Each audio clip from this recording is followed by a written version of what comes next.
છે. અમદાવાદમાં ટ્રાફિક પોલીસની રોંગ સાઇડ ડ્રાઈવ 3 દિવસમાં 77.50 લાખ દંડ વસૂલ કરાયો. હાઈકોર્ટના આદેશ બાદ અમદાવાદ ટ્રાફિક પોલીસે સતત ત્રીજા દિવસે સમગ્ર શહેરમાં રોંગ સાઇડ પર વાહન હંકારતા લોકોને પકડવા માટે ડ્રાઈવ યોજી હતી.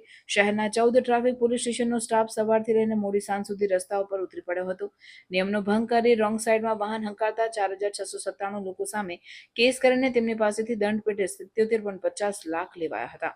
શહેર ટ્રાફિક પોલીસના સંયુક્ત પોલીસ કમિશનર એન ચૌધરીએ જણાવ્યું કે શહેરમાં માર્ગ અકસ્માત રોકવા અને ટ્રાફિકના નિયમોની અમલવારી કરાવવા માટે છેલ્લા 3 દિવસથી ડ્રાઈવ ચાલી રહી છે. રોંગ સાઇડમાં વાહન હંકારતા 4697 લોકોની સામે કાર્યવાહી હાથ ધરાઈ હતી અને તેમને ટ્રાફિકના નિયમોનું પાલન કરવા સમજ આપીને તેઓને સ્થળ પર જ મેમો આપીને 77.50 લાખ દંડ પેટી લેવાયા હતા.